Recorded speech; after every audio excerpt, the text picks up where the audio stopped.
pada setiap tahun pasti ada kisahnya tersendiri. Namun, pada setiap tahun itulah tidak pernah terlepas walau sekalipun untuk kita raikan hari yang penuh makna ini. Kerana inilah Hari Anugerah Kecemerlangan Sharks 2026. Hari di mana semangat, usaha dan kejayaan disatukan. Hari yang menjadi saksi kepada pencapaian gemilang warga Sharks. Hari yang mengangkat kecemerlangan sebagai budaya, bukan sekadar pencapaian.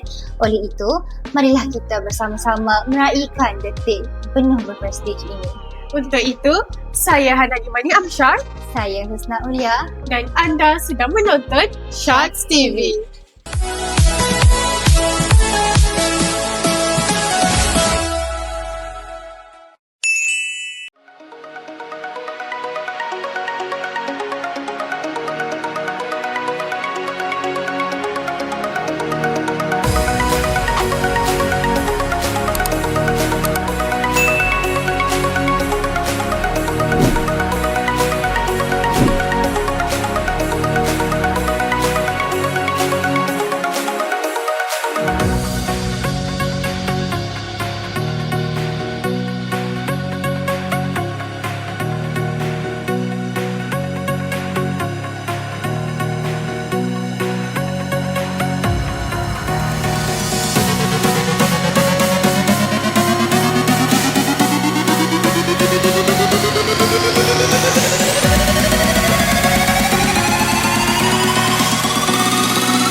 Pembuka tirai wawancara kita pada kali ini ialah Yang Berhormat Datuk Muhammad Nizar bin Datuk Seri Muhammad Najib selaku Pengerusi Jawatankuasa Pelaburan Perindustrian Sains, Teknologi dan Inovasi. Assalamualaikum Datuk. Waalaikumsalam warahmatullahi wabarakatuh. Baiklah, selamat datang ke SMK Sultan Hajar Kalsum, saya ucapkan. Boleh kita mulakan Datuk? Boleh, silakan. Baiklah, soalannya, pada pandangan Datuk, bagaimana sektor pelaburan dan perindustrian ini memberi sumbangan dalam menyokong pembangunan pendidikan di negeri Pahang? Ya, terima kasih di atas soalan tersebut. Bagi saya, sektor pelaburan ini amat penting untuk negeri Pahang, di mana kita mensasarkan untuk menjadi ekonomi yang bernilai RM100 bilion menjelang 2030. Untuk itu, kita pun ataupun kerajaan negeri di bawah pimpinan Datuk Seri Diraja Wan Rosli bin Muhammad Ismail telah pun merangka satu plan strategi ekonomi, iaitu Plan Pembangunan Ekonomi Negeri Pahang 2030, mana yang seperti saya kata tadi, kita nak melonjakkan ekonomi negeri Pahang daripada keadaan sekarang 68.7 bilion hingga menjadi ekonomi bernilai 100 bilion. Untuk itu, kita perlu menarik pelaburan yang dikatakan berimpak tinggi untuk bertapak di negeri Pahang. Dan alhamdulillah setakat ni kita ada terima banyak surat tunjuk minat daripada pihak pelabur. Antaranya saya boleh kongsikan ialah projek carbon capture dan storage yang akan dibangunkan oleh pihak Petronas, syarikat terkemuka minyak dan gas dalam Malaysia ni. Mereka akan membangunkan infrastruktur untuk menangkap dan menyimpan karbon di telaga minyak yang sudah dipakai di pelantar minyak Duyung. Untuk itu, infrastruktur yang besar akan dibangunkan di Gebeng, di Pelabuhan Kuantan. Selain itu, ada banyak lagi pelaburan berimpak tinggi yang akan dibangunkan di negeri Pahang supaya memajukan negeri lah, ya. Untuk itu, Kerajaan Negeri Pahang di bawah pimpinan Menteri Besar kita sedang bekerja sedaya upaya untuk menyediakan peluang pekerjaan dan juga nilai tinggi supaya kita ada pekerjaan yang orang kata setimpal dengan kelulusan yang ada pada anak muda kita. Antara cabaran kita lihat di Malaysia ni, anak muda ada yang kata overqualified untuk jawatan tertentu. Maksudnya kelulusannya jauh lebih tinggi daripada jawatan yang dipegang sekarang. Ya, ada yang berkelulusan jurutera, kelulusan ekonomi, tapi bekerja kerani saja. Disebabkan di sektor tertentu tidak cukup peluang untuk disediakan. Oleh itu kita perlu sediakan lebih banyak lagi pekerjaan bernilai tinggi, dan saya juga berharap generasi sekarang akan tumpukan dan memilih mata pelajaran STEM, sains, teknologi, kejuruteraan dan juga matematik, kerana sektor-sektor ini ada potensi yang besar untuk mendapat pekerjaan di masa-masa akan datang. Baiklah, terima kasih Datuk kerana sudi meluangkan masa bersama-sama dengan kami. Pada kali ini kita bersama dengan YDP PIBG iaitu Encik Muhammad Hatta bin Sa'adun. Assalamualaikum Tuan. Waalaikumsalam warahmatullahi.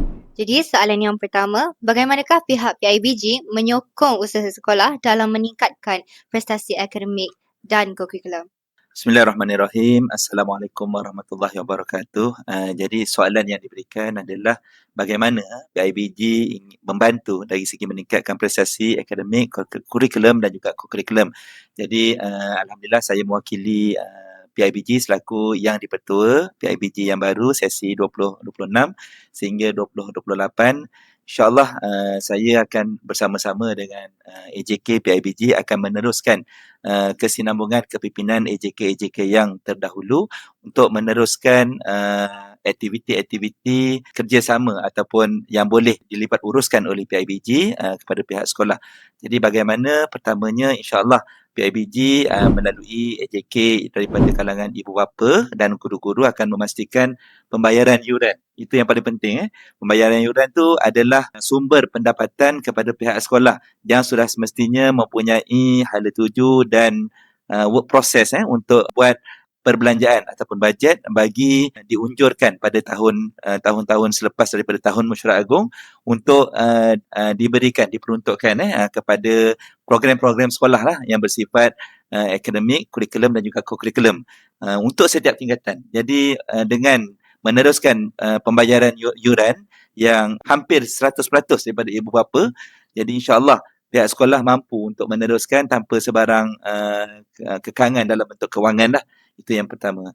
Dan kemudian yang kedua, sebagai PIBG semestinya kita kena menggembling, menyatukan ibu bapa. Jadi itulah peranan kami sebagai AJK untuk pada sesi ini, untuk bagaimana kita nak melibatkan kesemua ibu bapa untuk dimanfaatkan, digemling ataupun disinergiskan ibu bapa ni dari segi kepakaran mereka, dari segi buah fikiran mereka, dari segi sumber-sumber sama ada nasihat ataupun ilmu-ilmu dan juga keuangan daripada ibu bapa supaya mereka dapat menyumbang yang terbaik, memanfaatkan ataupun mengoptimumkan kepakaran untuk disumbangkan. Baiklah, soalan seterusnya, apakah perasaan Tuan selaku wakil PIBG apabila melihat kejayaan anak-anak Sharks? Perasaan saya alhamdulillah, pertama sekali tidak dinafikan anak saya pun ada dapat menerima hadiah anugerah pada hari ini, anugerah pelajar terbaik sains dan juga anugerah 9A lah. Jadi alhamdulillah, selain daripada anak saya, pastinya saya pun bergembira dengan melihat kejayaan anak-anak dan mereka mengambil hadiah dalam keadaan yang inilah suatu panggil sebagai satu saat ataupun momen yang akan diingati, insya-Allah. Okay, itu saja. Baiklah Tuan atas perkongsian itu tadi. Pada kali ini, kita bersama dengan Tuan Haji Janadi bin Osman, iaitu Ayahanda Pengetua SMK Sultanah Hajar Kalsum. Assalamualaikum Tuan Pengetua. Waalaikumsalam warahmatullahi taala wabarakatuh. Baiklah, boleh kita mulakan? Boleh. Baiklah, soalan yang pertama, apakah cabaran yang sekolah hadapi sehingga mampu mencapai kecemerlangan yang kita peroleh pada hari ini? Bismillahirrahmanirrahim. Assalamualaikum warahmatullahi wabarakatuh. Apabila menyebut kepada cabaran untuk mencapai kejayaan cemerlang untuk sesebuah sekolah itu, ialah datang daripada dalaman itu sendiri, iaitu dalam persekitaran sekolah, sama ada daripada murid atau calon yang akan berjaya itu. Kemudian kita nak mengubah sikap dan sebagainya. Tapi saya rasa tak ada masalah, alhamdulillah, kerana ada dah kita memudayakan untuk kecemerlangan sekolah dan kita terapkan kepada anak-anak murid kita yang bersekolah di SMK Sultanah Shah Kalsum. Cuma ada segelintir mungkin yang masih lagi ini cabaran lah ya, mengabaikan kehadiran, kepentingan kehadiran ke sekolah dan sebagainya. Kerana kehadiran ke sekolah ini merupakan kunci utama untuk menjadikan seseorang murid itu ataupun calon cemerlang itu untuk cemerlang. Seterusnya, apakah perancangan sekolah untuk mengekalkan dan meningkatkan lagi kecemerlangan? Perancangan kita ialah kita untuk memperkasakan fokus sekolah kita. Itu perancangan utama.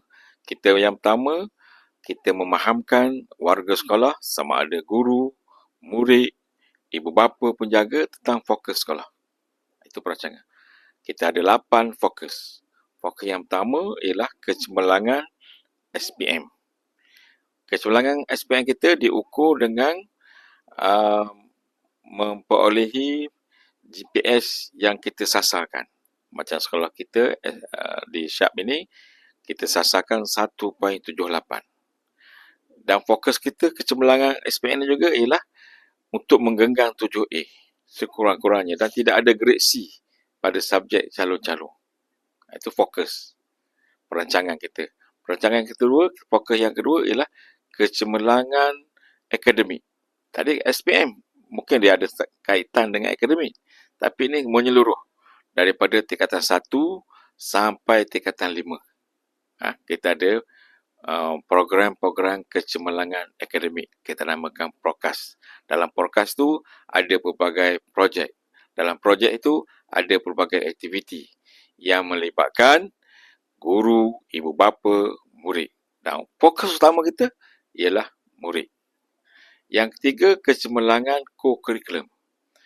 Kita bukan mengabaikan co-curriculum dan yang lain-lain sebab kita punya fokus, saya lupa nak bagi tahu dia, nyala rasa kemenjadian murid dan kecemerlangan sekolah.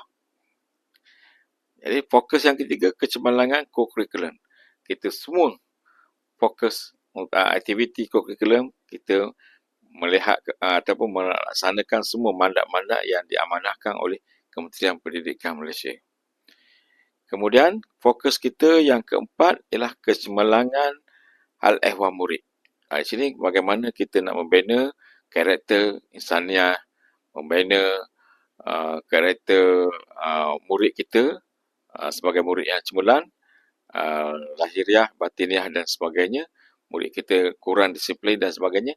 Dan masa sama kita juga menyelit sekolah kita ni sekolah asrama, sekolah harian yang ada asrama. Bagaimana kita nak memperkasakan asrama itu supaya menjadi asrama yang hebat, asramaku sekolahku ataupun asramaku surgaku untuk penghuni-penghuni asrama dan kecemerlangan sekolah. Terima kasih. Baiklah, terima kasih Tuan Pengetua atas pencerahan itu tadi. Seterusnya, kita bersama dengan penerima anugerah Tokoh Sahsiah Terpuji 2025 iaitu Saudara Muhammad Afif Irfan bin Muhammad Arifuddin. Tahniah saudara atas anugerah yang diterima sebentar tadi.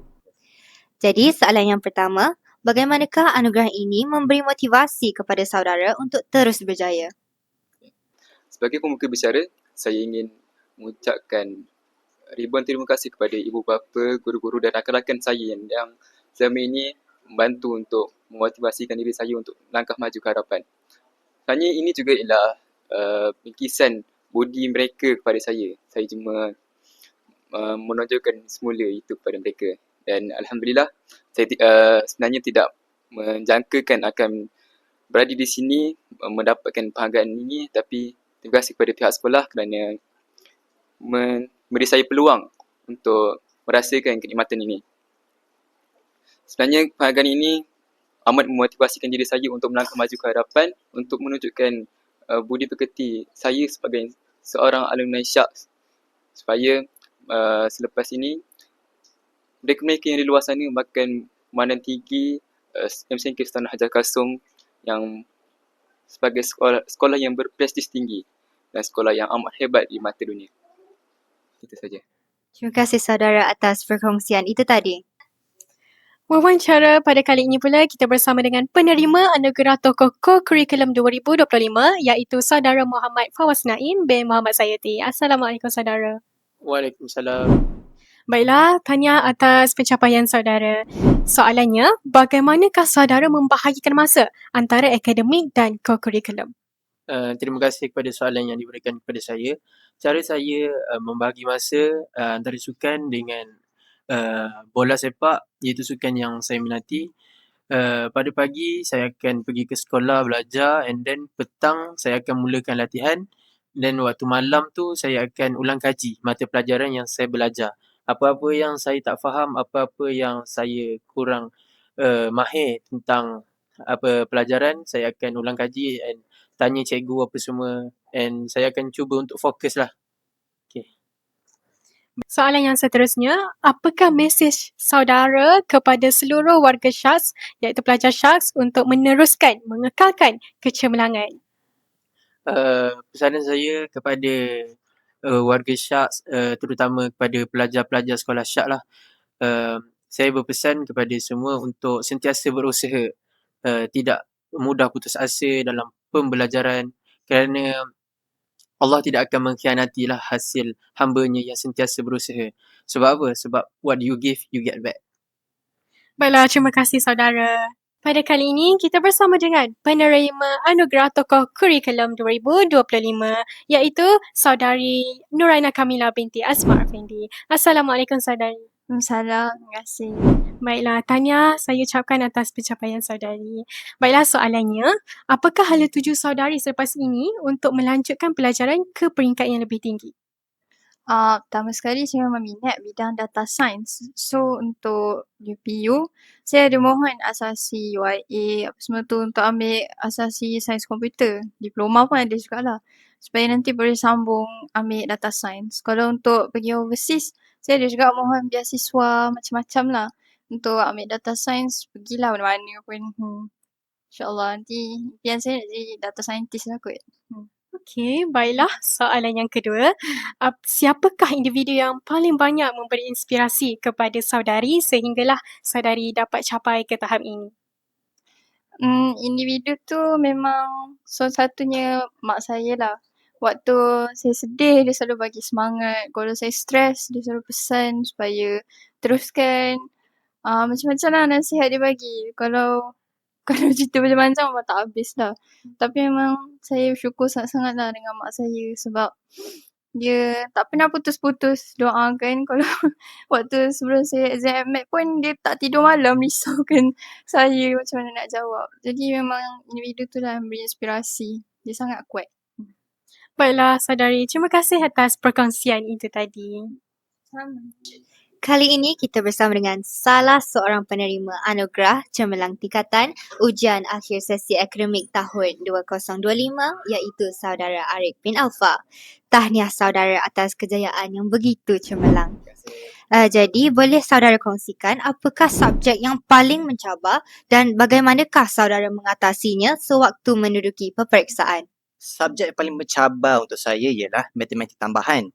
Mula-mula masa zaman PPT, saya mengalami keputusan gagal untuk matematik tambahan. Selepas saya mendapat nasihat daripada ibu saya untuk terus berusaha dan membuat latihan maths satu soalan satu hari, masa peperiksaan akhir tahun pula saya dapat menjawab dengan penuh keyakinan. Akhirnya saya dapat grade yang paling cemerlang iaitu A solid. Alhamdulillah, saya penuh syukur kepada ibu saya, mak saya, nenek saya, semua orang ahli keluarga saya. Tambahan pula, saya juga ingin berterima kasih kepada cikgu-cikgu MX saya iaitu Cikgu Hafiz, Cikgu Ju dan Cikgu Roslina sebab mereka sanggup mendengar soalan-soalan saya dan bagi saya jawab respons yang amat menolong saya dalam mencapai keputusan ini. Sekian, terima kasih. Terima kasih saudara atas perkongsian itu tadi. Kali ini kita bersama dengan salah seorang penerima anugerah cemerlang tingkatan ujian akhir sesi akademik tahun 2025 iaitu saudari Nur Umairah. Tahniah saudari atas pencapaian tersebut. Jadi, bolehkah saudari kongsikan resepi kejayaan tersebut? Bagi saya rasa saya tak ada rahsia pun. Masa PPT hari tu, PPT tingkatan 4, grade saya amatlah merosot. Saya ada 3 fail. Sebab masa tu time PPT saya agak malas dan tidak berusaha. Jadi saya menggunakan keputusan yang tidak cemerlang itu sebagai motivasi untuk buat yang terbaik untuk PASA. Terima kasih saudari atas perkongsian itu tadi. Indah sungguh si bunga melati, berkar harum di tepi laman. Berakhir sudah majlis ini, kenangan indah kekal di hati. Semoga setiap kejayaan yang kita raikan pada hari ini dapat menjadi kenangan dan inspirasi pada masa yang akan datang. Untuk itu, Assalamualaikum warahmatullahi wabarakatuh. Melahirkan insani mengungguli prestasi. Syaks TV berinformasi memacu generasi. Syaks hebat. Syaks hebat. Adios.